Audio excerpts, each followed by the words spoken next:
क्या पटना के चर्चित शिक्षक खान सर पर लगे हत्या के आरोपों में कोई सच्चाई है, या फिर ये एक ऐसा विवाद का हिस्सा है जिसने बिहार की कोचिंग दुनिया को हिलाकर रख दिया है? ये सवाल आज लाखों लोगों के मन में है। मामला केवल दो शिक्षकों के बीच की प्रतिस्पर्धा का नहीं रह गया है, बल्कि इसमें फायरिंग, एफआईआर, गिरफ्तारी, नेपाल में संगीन मौत और राजनीतिक बयानबाजी तक शामिल हो चुकी है। सबसे बड़ा मोड़ तब आया जब ज्ञान बिंदु कोचिंग के संचालक रोशन आनंद यादव, जिन्हें लोग रोशन आनंद सर के नाम से जानते हैं, जेल से बाहर आने के बाद मीडिया के सामने भावुक होकर अपने भाई प्रिंस यादव की मौत के लिए सीधे तौर पर खान सर यानी फैजल खान को जिम्मेदार ठहराने लगे। रोशन यादव का दावा है कि जब तक वे जेल के बाहर थे, उनके भाई पूरी तरीके से सुरक्षित थे, लेकिन जैसे ही वे जेल गए, उनके भाई की संगीन परिस्थितियों में मौत हो गई। उन्होंने आरोप लगाया कि ये कोई सामान्य घटना नहीं, बल्कि एक सोची समझी साजिश का हिस्सा है। रोशन यादव ने मीडिया से बातचीत में कहा कि फैजल खान और कुछ अन्य लोगों ने मिलकर उनके भाई की हत्या करवाई है। उनका कहना है कि यदि ये सामान्य मौत होती तो नेपाल पुलिस इतने बड़े स्तर पर कार्रवाई नहीं करती और कई लोगों को हिरासत में नहीं लेती। उन्होंने ये भी आरोप लगाया कि खान सर को किसी प्रभावशाली नेता का संरक्षण प्राप्त है, जिसके कारण उनके खिलाफ कोई कार्रवाई नहीं हो रही। रोशन यादव के इन आरोपों ने पूरे मामले को और अधिक रहस्यमयी बना दिया है। दूसरी ओर इस घटना के बाद लोगों की नजरें उस संगीन मौत पर टिक गई है जिसमें प्रिंस यादव ने अपनी जान गंवाई है। प्रिंस यादव रोशन आनंद के सगे भाई थे और ज्ञान बिंदु कोचिंग संस्थान के प्रशासनिक कार्य को संभालते थे। शिक्षण कार्य जहां रोशन यादव देखते थे, वही संस्थान के प्रबंधन, भर्ती, अकाउंट्स और अन्य प्रशासनिक जिम्मेदारियां प्रिंस यादव के पास थी। बताया जाता है कि हाल ही में पटना में खान ग्लोबल स्टडीज और ज्ञान बिंदु कोचिंग के बीच विवाद काफी बढ़ गया था। 2 जून को एक ऐसी घटना हुई जिसने दोनों पक्षों के बीच तनाव को सार्वजनिक रूप से उजागर कर दिया। आरोप लगाया गया कि खान सर की कोचिंग से जुड़े कुछ लोगों ने ज्ञान बिंदु के बाहर पोस्टर लगाए। इसके बाद ज्ञान बिंदु से जुड़े कुछ छात्रों और लोगों ने उन पोस्टरों को हटाया और विवाद बढ़ गया। देखते ही देखते पथराव, मारपीट और कथित फायरिंग जैसी घटनाएं सामने आई। इसी मामले में दर्ज एफआईआर में रोशन यादव के साथ साथ उनके भाई प्रिंस यादव का नाम भी शामिल किया गया। पुलिस कार्रवाई तेजी से हुई तो गिरफ्तारी से बचने के लिए प्रिंस यादव बिहार छोड़कर नेपाल चले गए। नेपाल में वे शुभा होटल नामक एक होटल में अपनी कुछ साथियों के साथ ठहरे हुए थे। यहीं से घटनाओं ने एक नया और रहस्यमयी मोड़ लिया। बताया जाता है कि होटल में रहने के दौरान एक दिन अचानक उनकी तबीयत खराब हो जाती है। उनके साथ मौजूद दोस्तों के अनुसार उन्हें सांस लेने में दिक्कत होने लगी।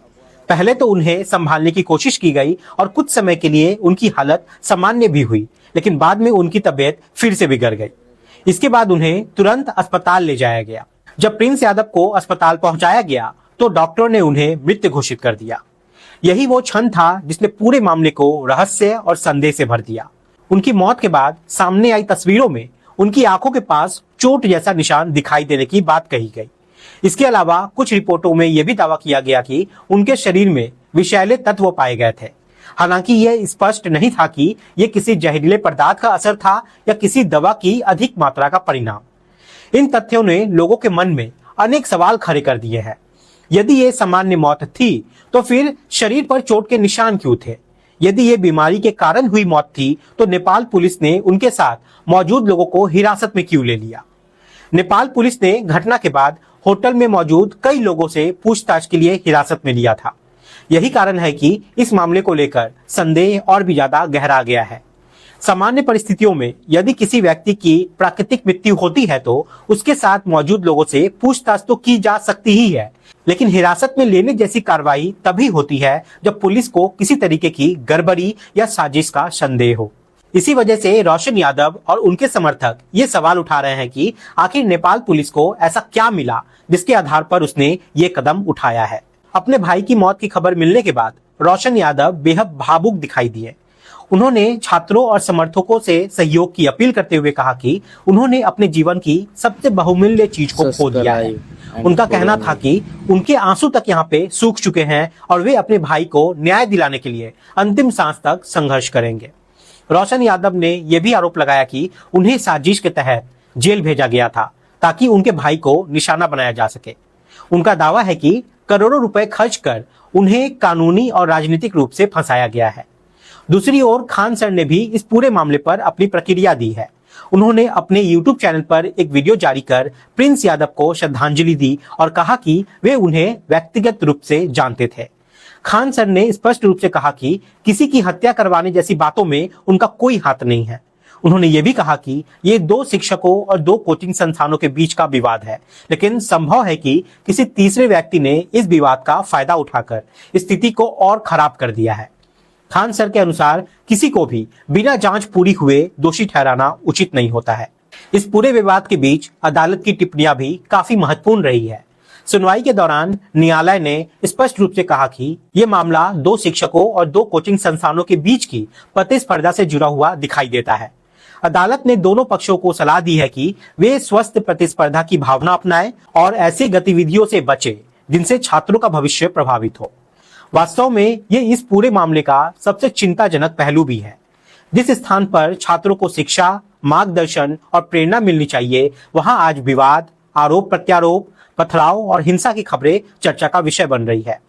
बिहार के लाखों छात्र प्रतियोगी परीक्षा की तैयारी के लिए पटना आते हैं। उनके माता पिता अपने सपनों और उम्मीदों के साथ उन्हें कोचिंग संस्थानों में भेजते हैं, लेकिन जब वे देखते हैं कि 2 बड़े शिक्षकों के संस्थानों के बीच संघर्ष हो रहा है, FIR दर्ज हो रही है, लोग जेल जा रहे हैं और अब एक संगीन मौत का मामला भी सामने आ गया है, तो इसका सीधा असर छात्रों की मानसिकता पर पड़ता है।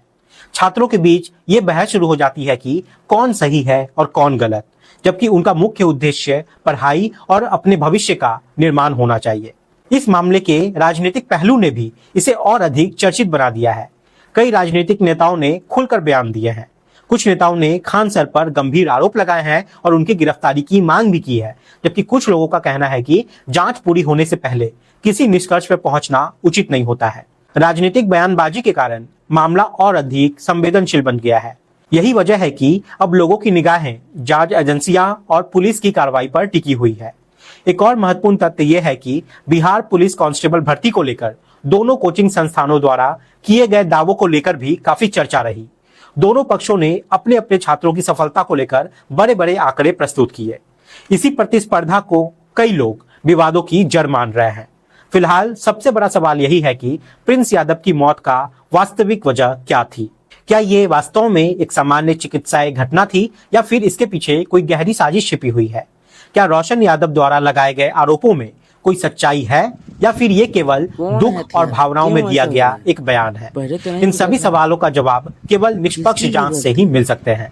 जब तक जांच पूरी नहीं हो जाती, तब तक किसी भी व्यक्ति को दोषी या निर्दोष घोषित करना जल्दबाजी होगी। लेकिन इतना जरूर कहा जा सकता है कि इस पूरे घटनाओं ने बिहार की कोचिंग संस्कृति, शिक्षा व्यवस्था और छात्रों के भविष्य को लेकर गंभीर बहस छेड़ दी है। आज जरूरत इस बात की है कि सच्चाई सामने आए, दोषियों को कानून के अनुसार सजा मिले और शिक्षा के मंदिर कहलाने वाले संस्थानों में फिर से वही वातावरण लौटे जहां प्रतिस्पर्धा हो लेकिन दुश्मनी नहीं, सफलता की दौड़ हो लेकिन हिंसा नहीं। अब सभी यहाँ पे सतर्क रहे, सावधान रहे। जय हिंद, जय भारत।